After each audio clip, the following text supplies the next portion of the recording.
Smiles. Smiles, everyone. Welcome to Fantasy Island. No. Hello and welcome to Corgi Town, USA. I'm Candy. In my lap is Chuckles and Hi, I'm Catherine. going And completely off the rails. going completely off the rails. And at my feet is Digby. Digby the Doof. Digby the Doof. We also have Mortimer Barnabas and Booger. And if you are new here, hi, welcome. If you've been following us, thank you for being here in our 5th season. I'm so excited to keep doing this. It's because of you we're able to do this. When you continue to listen, you continue to watch. We need the views, we need the shares, we need the likes, we need the subscriptions. Please tell your friends. We're a podcast for pets and their people. We recently lost a member of the Corgi committee. That was my very own Hammer, who had degenerative myelopathy. He, about 2 years, we kind of managed and literally rolled with it. And it was time to say goodbye. So we took a little bit longer break than normal between season 4 and 5, partly because the holidays and mostly to take some time to heal our grieving hearts. So thank you for being part of the journey. But we are ready. Happy New Year, everyone. Happy New Year, everyone. Yeah. We're ready to tackle some more subjects and see if we can aggravate anybody or, That's my job. that's your job. Yeah. See if we can aggravate anybody or start making some waves. Yes. But typically, most of our content has to do with corgis, corgi lifestyle, corgi art. We have a creator series where we talk about different kinds of art mediums and how it relates to corgis and pets. And then we also talk about grooming, training, rescue stories, what is involved in rescue, how you can help be part of the change, and also how to purchase a corgi from a mindful breeder who does actually do it for the dogs and not for the money, and why poor breeding practices are ill-advised to purchase from poor breeding practices, and if you want to rescue, how you can do that. So we are here to serve you, Corgi community. Also, just dog parent lifestyle. How can we help? How can we bring you relevant information on health, grooming, training, all of that? So we're going to get esoteric today, aren't we? We are. We're going to get up to snuff. So today I'm excited. Rich and I are in a mastermind together. Okay. And that's our guest today. And 2023 was my year of change. So I took all of my coaching skills and I up-leveled them. And now I do hypnotherapy, neurolinguistic programming, timeline therapy, core wound healing, all kinds of unconscious mind programming. Unconscious mind, as I like to explain to people, that's when you leave the store and next thing you know, you're in your driveway and you don't remember how you got there. It's your unconscious mind that does 90%, 95% of everything that you do. I'm ADHD, so I'm always not present. You're always not present. And so it was a curiousness of hypnotherapy, which is something I've just learned and have become good at. I had a teacher that said dogs could be hypnotized, and so we tried to get her on the show, and she has a super busy schedule. And my mentor said, no, dogs can't be hypnotized. Yes and no. So I'd love to bring Rich on. And depends on who you ask, sounds like. It depends on who you, and it's not quite what you think. So as you get sleepy, come on. Let's bring Rich on and talk about dog hypnotherapy. It's fascinating. Well, please welcome Rich from Limitless Hypnotherapy and Coaching. Rich, welcome. Thank you. It's a pleasure to be here, and congratulations. You guys are in your 5th season, right? I was scanning through your list of shows. That's impressive. I like what I see. It's fun stuff, good stuff, important stuff. Thank you. We try to do our best, and we have just celebrated our 100th episode. So thank you for that. We're very excited. Wow. And since you're new here, we occasionally will lose equipment because we have frapping corgis in the studio. If we do, we'll be right back. That's right. It happens about every other episode, every 2-3 episodes. Everything will crash. Everybody gets a good laugh, and then we come back and we continue talking because corgis run the town here. So, but thank you for joining us. And if you can tell us, if you were to give us a succinct definition, and I think there are probably some skeptics out there. Can you tell us sort of what is it? If we were going to talk about hypnotherapy and dog hypnotherapy, can you just give us a definition? Absolutely. And there will definitely be skeptics. As YouTuber bantering in the beginning about trying to create some controversy. Like, I think we're going to do that today. This is something some people are all on board and they're interested in. There's people who are just going to say it's complete nonsense and bunk, right? But dog hypnotherapy is essentially like hypnotherapy for humans. It is, Catherine was saying that it's, she has a background in it. I've been doing it for years now with humans. And I do have the education and real world experience of working with dogs. So when we're doing it with dogs, it's not exactly the same as doing it for humans, but it's doing the same thing, if that makes sense. And obviously the canine brain is slightly different than the human brain. And everything in hypnotherapy for humans is based on human psychology, right? And not that every hypnotherapist out there has a strong background in psychology, but the discipline itself is based in psychology, and therefore canine hypnotherapy is based in canine psychology, really. So we have to approach it differently than we would with the person. Dogs have far fewer verbal fewer verbal skills than humans do. So there's a different approach to it, but we're trying to achieve the same goal of getting them into a space where they are receiving information, they're receiving the intention of what we're saying, and trying to make it as specific as possible. A happier, better life. Okay, great. Thank you for that description. So you talked a little bit about sort of how the canine brain is and how the human brain is. And I'm going to go off the rails a little bit. I'm pulling a cat. Ooh. This question is a little bit layered. We want to ask about what it looks like if you are to hypnotize a human versus hypnotize a dog, why that's different, how that's different. But Okay. I want to kind of trail on this question. We recently, for our 100th episode, interviewed Susan Long from Queen's Best Stuffy Dog Rescue. And I loved her description of talking about the dogs. She said, this is an autistic child. This is an autistic human child. If you look at it that way, your communication will be better because they can't talk to you. So I'm curious about if there's mental limitation. Autism isn't actually a mental limitation. It's just being neurodivergent. So I'm curious as to how that would relate and if it would be possible. So how's that for a very loaded question for you?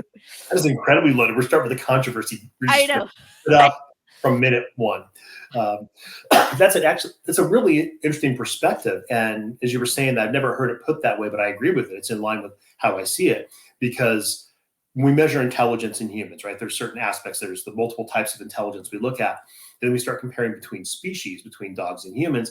And we would generally say that humans are the smartest animal on the planet, right? I guess we could say that's questionable at times, but overall, dogs would be considered to have a lower IQ in a sense than humans. And it's due to brain volume, all these things.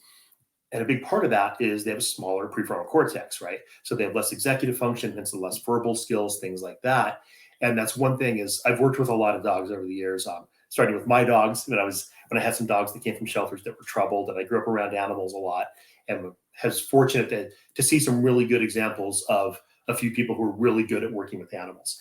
And when we're talking about dogs today, is the verbal component is so much less, and therefore we have to keep it simple. And I do like that example of working with an autistic child, because the verbal skills are less in most types of autism, and therefore we have to keep it simple, right?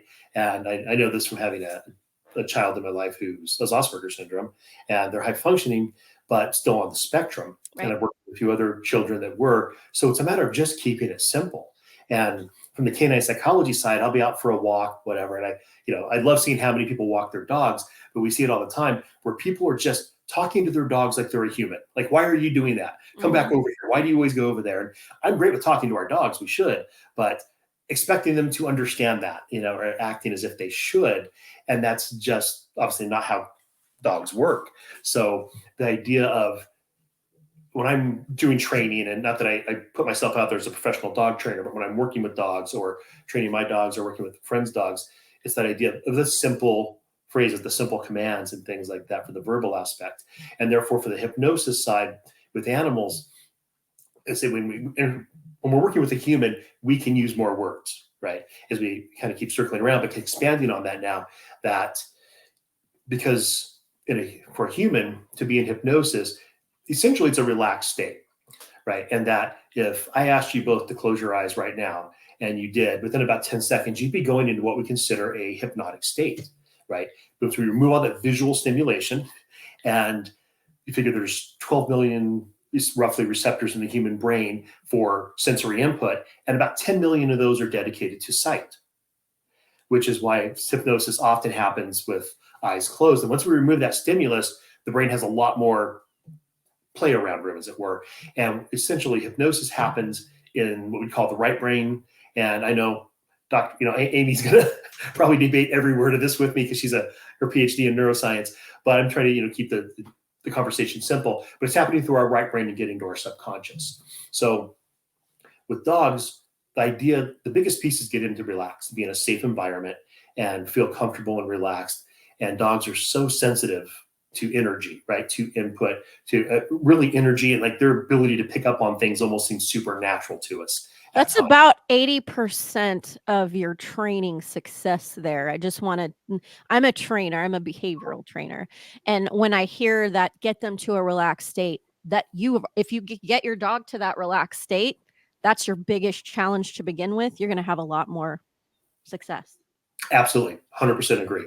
And with training, I said, I've worked with a lot of dogs myself, and that's the main thing, right? Is getting them in that comfortable state. Because when they're comfortable, things are familiar environment, often all these pieces that can make them more relaxed. And then they're more open, just like humans, right? If somebody's really amped up, you're not getting a lot of input through to them. It's when we're in a more relaxed state, which is why in hypnosis for humans, the idea of the relaxed state is a very important part of the standard hypnosis process. And there's other ways, like, Kat mentioned like NLP and some of those things that we don't have to be in that eyes closed state for. We can affect the brain still in a positive way. But for hypnosis, we generally like eyes closed, comfortable environment for that reason that it gets people relaxed. And we can play with those ideas more, get their brain to comprehend ideas and their own brain to play with the ideas. Because as hypnotherapists, we're not putting anything in anybody's brain. We can't make anybody think anything. We can't instill ideas. It's more like the movie Inception, right? What we can do is we're helping them work through an experience and maybe occasionally putting in some information that their brain can take and say, okay, does this fit? Does this work for me? So with canine hypnosis, how do we do that with dogs? It's that relaxed state. It's tone of voice. I'm sure it's a dog trainer, right? It's tone of voice. It's body language. And dogs, we can't ask them to close their eyes. We're not trying to get them to close their eyes necessarily, although sometimes they will relax enough and get comfortable and cozy up and close their eyes. I would be impressed with the verbal cue of close your eyes and your dog close your eyes. I would be very impressed. All the dog training I've done, I've never been able to make that happen. So I don't know if you can or not, but that would be great. So does that answer what we were shooting for on our layered question? Yes. Okay. And that's going into that, how, again, I don't mean to call it a mental challenge, but being on the spectrum, one's mind works a little different than someone who's neurotypical. Right. So are there specific challenges to hypnotizing someone who is on the spectrum or who is neurodivergent versus neurotypical?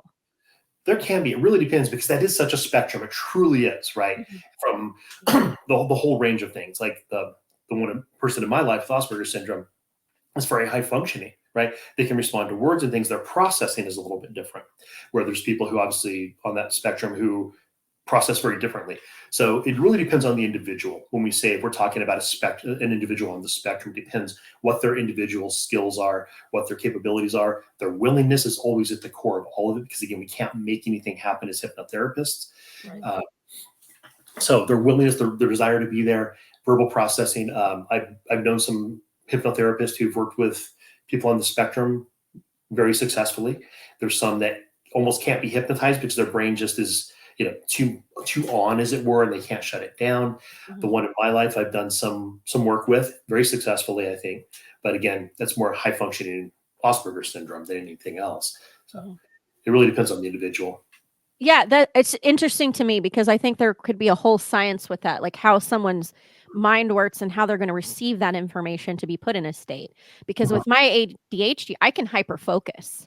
I can't focus on anything. Forget it. I'm all over the place. But if I get into something that interests me, everything else is dead to me except what I'm hyper focusing on. So to me, that thinks of like a brainwave type state. Absolutely. Right. And so the mentoring program that Rich and I are in, Dr. Amy Rosner, I'm going to do a plug for her now. It just wrote another book, and you'll find fascinating because it is all about, well, how does that happen in different people? Yeah. And she Layers, I'm sure. layers and layers and Yeah. layers.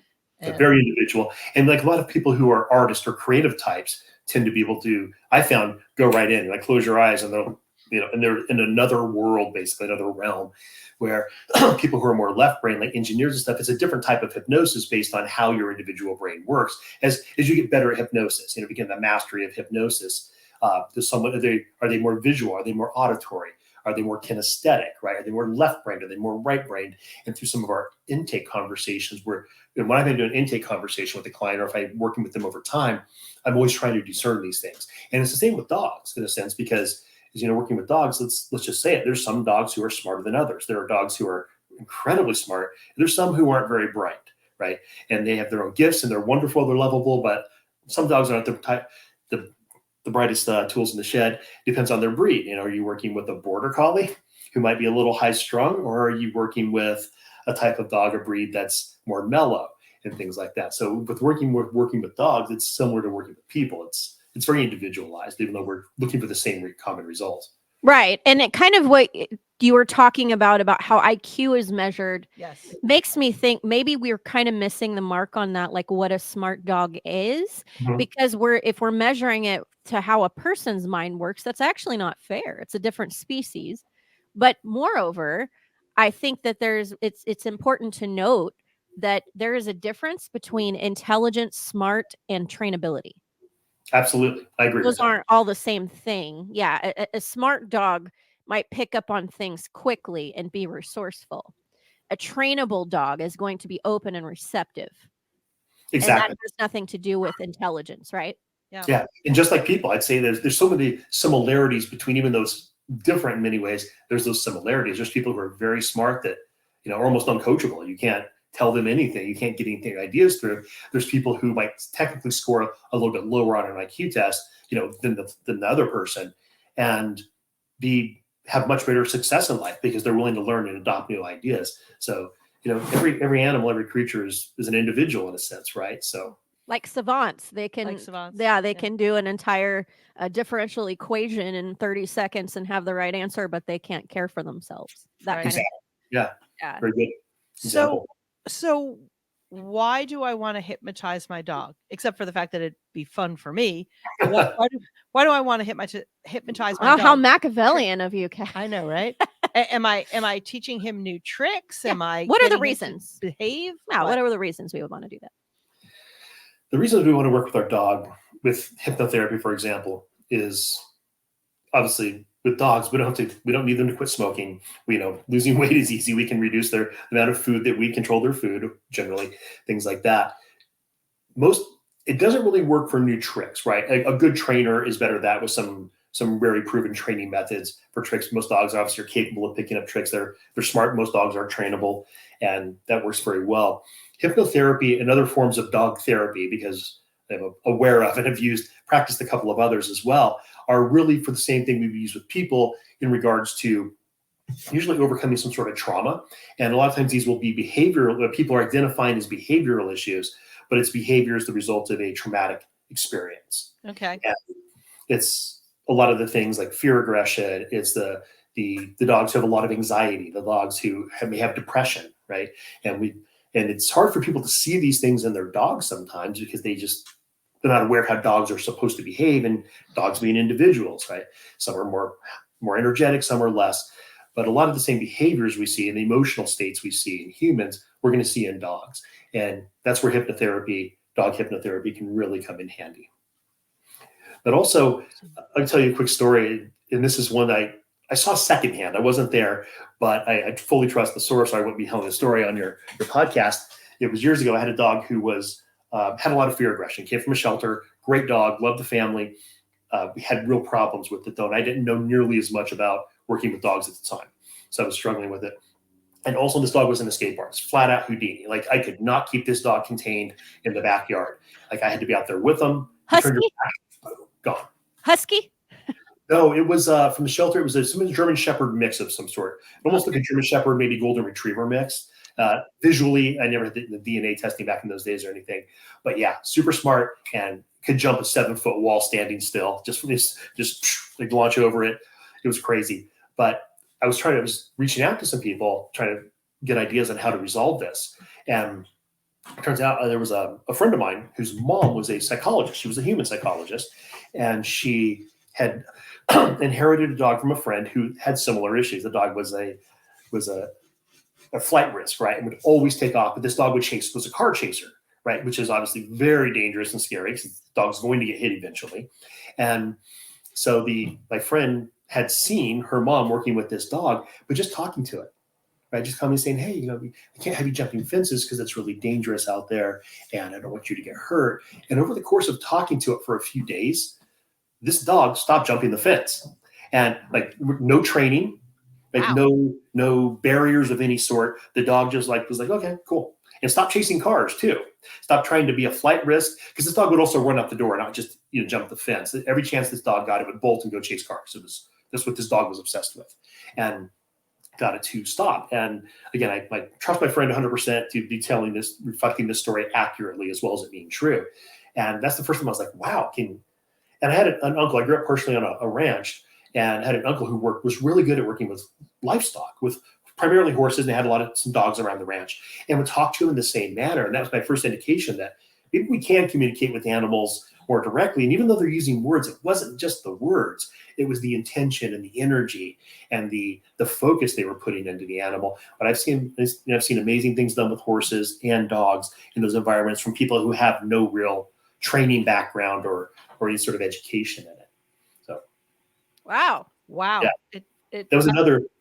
And I've worked with dogs on similar things, but that was the one from that always stuck in my head. So when in my education course, my formal education to become a hypnotherapist, I had a class, various classes, but one of them was sort of the unusual aspects of hypnotherapy. And an element of this class was working with pets. And in this class, a lot of people were just kind of dismissing it.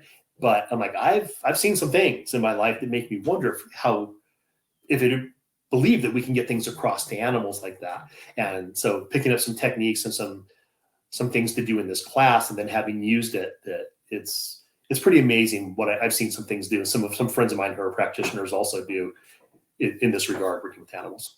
Yeah. Well, I've been sitting here preaching. You can't talk to your dog like a human and expect them to understand, but apparently that lady had the magic touch. Yeah.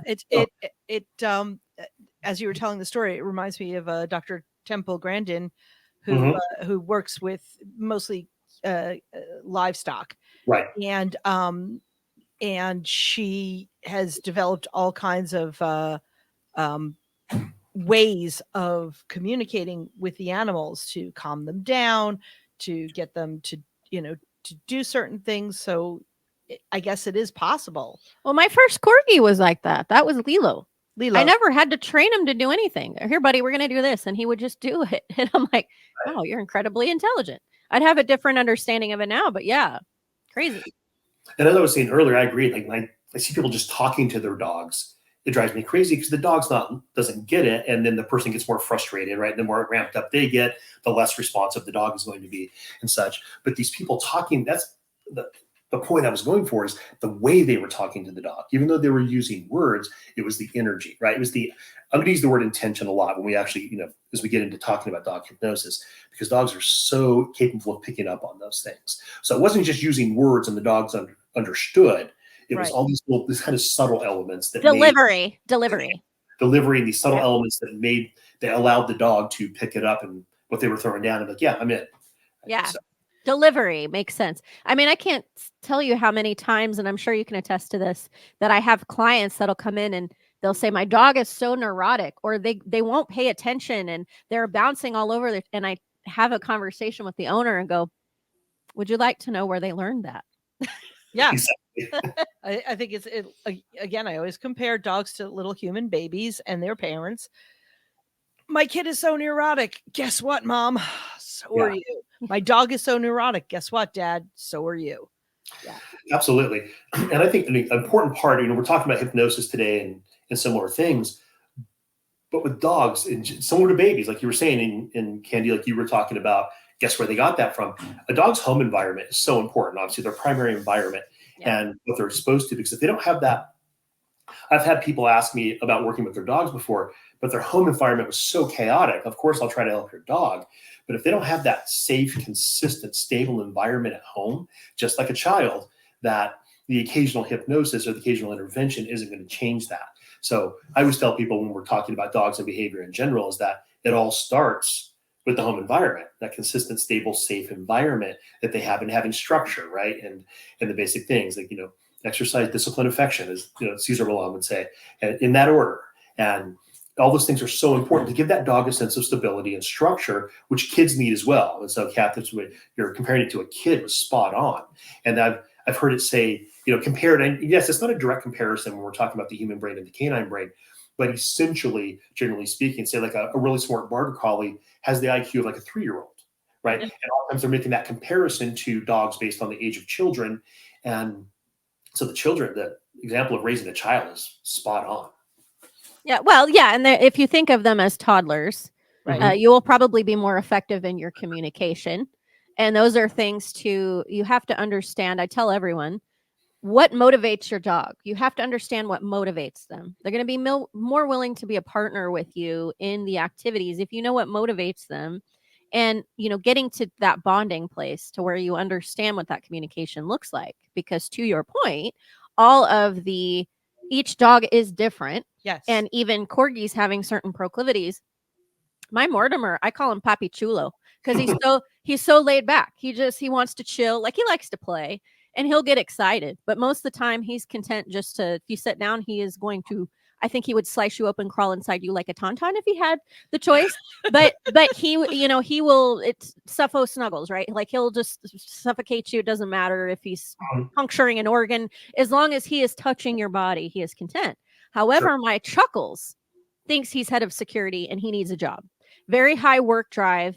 And, I give him lots of things to do and lots of activities and lots of things. But even when we are not actively working on our activities, he's walking the perim.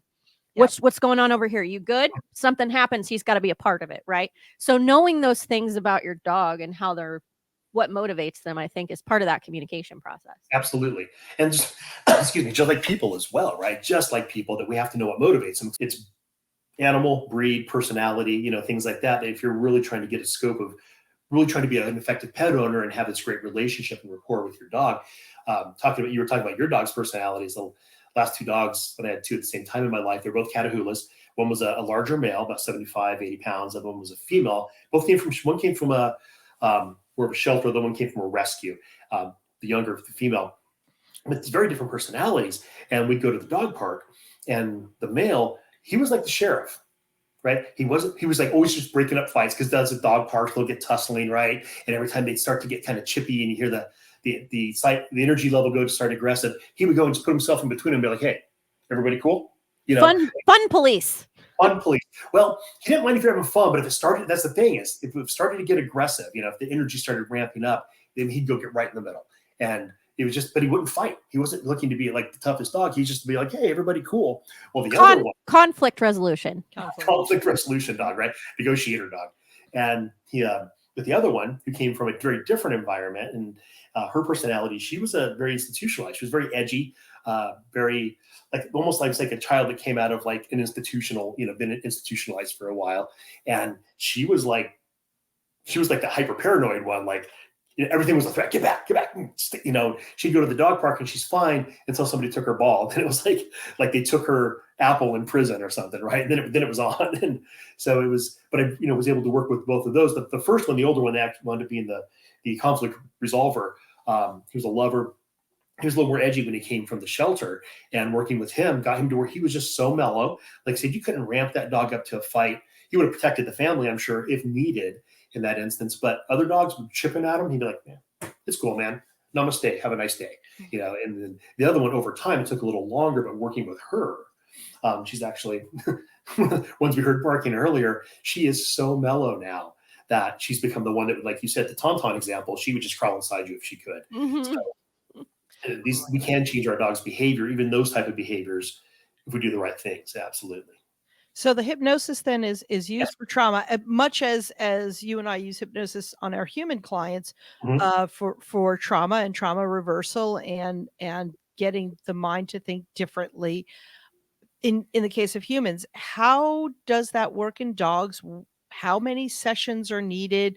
What kind of dogs do you work with, and how do you determine that it's time for a hypnotherapist for your dog? Great question, Kat. So we should get into the nuts and bolts here. As we said, I primarily see the best results working with dogs who have trauma.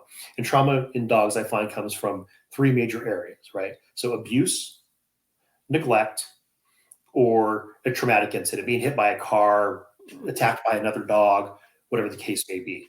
And those are three things that cause a lot of those fear-based behaviors that we don't like to see, a lot of that withdrawn behavior that can lead to that anxiety, just as in humans.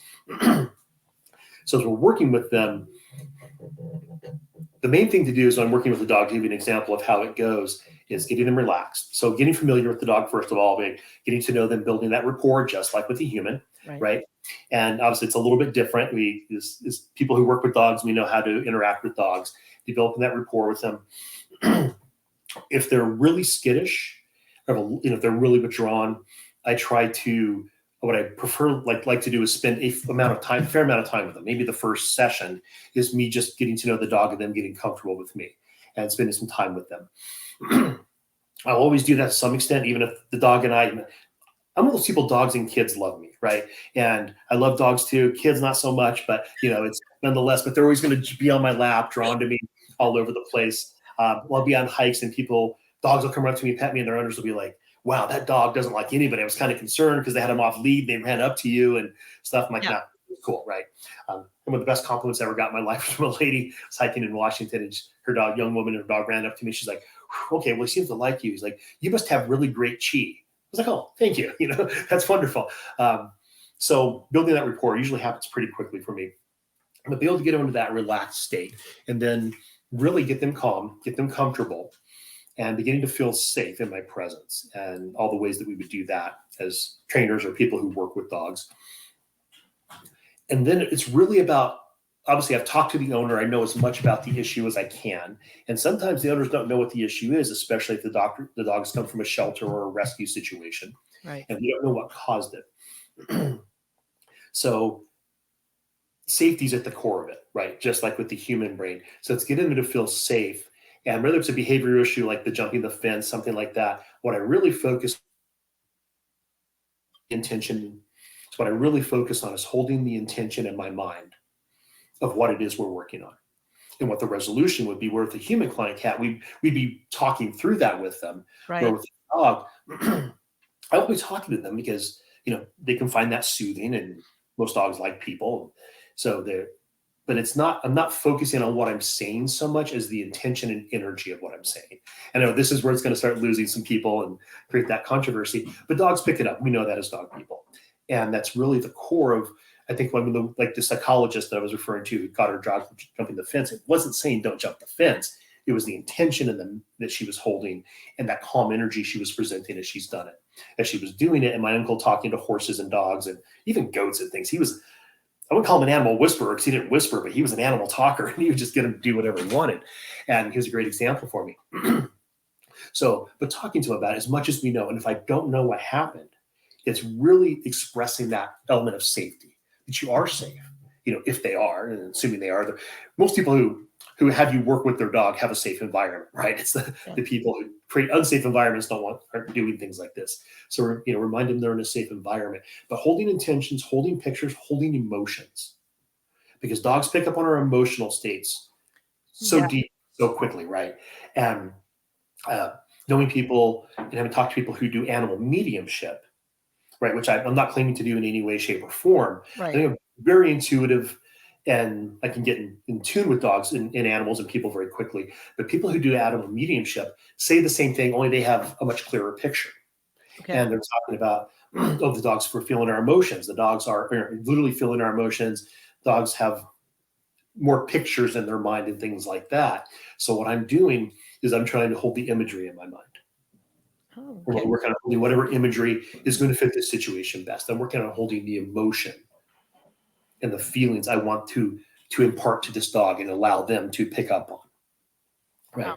And if it's a specific behavior, it might be, like it's when people come up, most, these people are friendly. And so your owner is with you and their name. And if Bobby Joe is with you and this person approaches, you can tell by Bobby Joe that this person is friendly, that they're safe. And this applies to most people. Most people want to be your friend. Most people like dogs and they just want to pet you and say hi. If you don't want that, that's okay. You can make that known. But these back to safe, calming language and around a specific topic. But again, it's imagery, it's emotions, it's thoughts, and even holding pictures in my head as I'm doing it. And that's the core of it. And that's kind of how it looks as an overview, but there's more of an art to it, of course, based on the individual dog and the individual issue. Mm-hmm. But in Cat, I'm sure you can see it's very similar to what we do with humans. Yeah. It's just an approach, because one thing I'm working with a client, I do the same thing, a human client, is I'm getting in touch with where they're at. And it's that energy exchange. The words matter because NLP, right? The way our brain processes words and information matters. Right. But I firmly believe 50% or more of a session with someone is that energy exchange. And it's so important as a practitioner that I'm able to keep my energy in the right place, my mind in the right place. So they're picking that vibe up. For me, because humans, we pick that vibe up and, use that term vibe because it's, in a sense, that energy is a vibration. Mm-hmm. They're picking it up for me and then doing the same thing with dogs. It's just a little more generalized and we can't use big words. Right? So. Yeah. Wow. Interesting. Yeah. I mean, I like that though. It's like you're a director creating a scene, setting the scene. Very much. Yeah. Setting the scene. And with dogs, yeah, absolutely. And with the dogs, the contact, right? We know dogs are physical creatures, right? And wild dogs and wild canines of all sorts touch. They're always rolling around. They're playing with each other. And we know most of our dogs like to be stroked and petted and touched and things. So finding what ways work for the dog. We know there's standard ways that work with most dogs, but getting that physical touch element too helps create that element of safety and teaching them oftentimes in cases of trauma, it's safe to be touched, right? Especially if they were abused. If we don't know, I often consider they were probably struck at some time by a human, but it's very likely. But even if it was by an object or by a car or whatever that hit them, just the idea that touch can be safe, something touching your body can be safe. In neglect, a lot of times the neglect cases, they haven't been touched very much. Yeah. So again, we want them to understand that being touched and interacting physically, that's so much of a way we communicate with our dogs, right? Especially as owners and things like that. As we want to pet our dogs, we want to play with them and interact with them very often. So it's that idea that being touched is safe is a huge part of it as well. Ah, well, thank you for sharing that. And I'm sure we could keep going, but we don't want to keep you all night. But tell our listener, viewer, how to get a hold of you. And we'll also share those links in the description box. I appreciate that. It's right now, the easiest way to get hold of me easiest way to get hold of me directly right now is through my email, which is limitlessmindhypno@gmail.com. And I'm sure it'll be in the description box. I'm taking the holiday season because we're recording this right now during the holidays, and I'm revamping all my. It's the new year. It is the new year. It is the new year. Yes, it is the new year. But I've been taking the time recently to revamp my website and such. So I'm sure it'll be in the show description, and that'll be the easiest way to contact me. Is eventually just going to the website link that I'm sure you ladies will post up for me. And tell our listeners what that website is. Well, I don't have it yet because it's currently being rebuilt. Okay. All right. Perfect. Well, thank you so much for your time. I have one last question. Yes. Do you train parents, we call them, or other hypnotherapists in these methods? I have not, because there hasn't been a big calling for it. And over time, there's a few practitioners that are friends of mine that we've shared ideas. That's sort of how I've expanded my knowledge base and gotten better at it. So we work together. And some of us will work with canines. There's about 3 of us that have kind of explored this. One friend who takes in a lot of rescue dogs, and she does it. She's done a tremendous job with some things. So, but yeah, we haven't done any training. And real quick, one last thing that we didn't touch on today, but it's very similar, is this idea of If you're familiar with EFT, often called tapping, tapping works incredibly well with dogs. And once they're comfortable with being touched. And again, it's about the same thing of holding the intention, holding the energy, holding the idea that you want. And they have different acupressure points than humans, of course, but I've even seen it work at distance, like for a dog in another state, for example. And it's pretty, that's probably a whole other topic, but it's pretty interesting what we can do therapy wise for our dogs. So eventually, maybe I will spread that out and share it and be able to pass it on to people and, in more of a structured class-like setting. But right now it's something that we're exploring and expanding on our own, kind of developing what the pieces are more formally. What the EFT looks like. And for those who are not familiar, EFT, emotional freedom technique. So it's the emotion behind the behavior, the emotion behind all of that. And it really is, it's just tapping, and it's something that anybody can do for themselves. And there's a lot of information online. So if you want to experiment with your dog and tapping, that's a possibility. Getting in touch with Rich and experimenting with that. But I would get some guidance before you experimented. I wouldn't say experiment with your dog. I would say get some guidance. But and there is a lot on EFT, so I wouldn't be surprised if there isn't already something on EFT and your pets. Great. So that's wonderful. Thank you. We are at time. So thank you so much for sharing. We appreciate you taking your time to educate us today. And I hope you have a great rest of your day. Thank you for having me. It's been so much fun, and I'll be in touch with you all soon. Thank you. Thank you. Bye. Bye. Well, we hope you enjoyed this broadcast. Sometimes we deviate a little bit. And so we just ask you to approach with an open mind and hope that you learned some things. We certainly did. Yeah. So, but we will see you next week. Candy, Cat, Chuckles, Mortimer, Digby, and Booger. We'll see you next week. All things Corgi and Pet Power Lifestyle. Bye.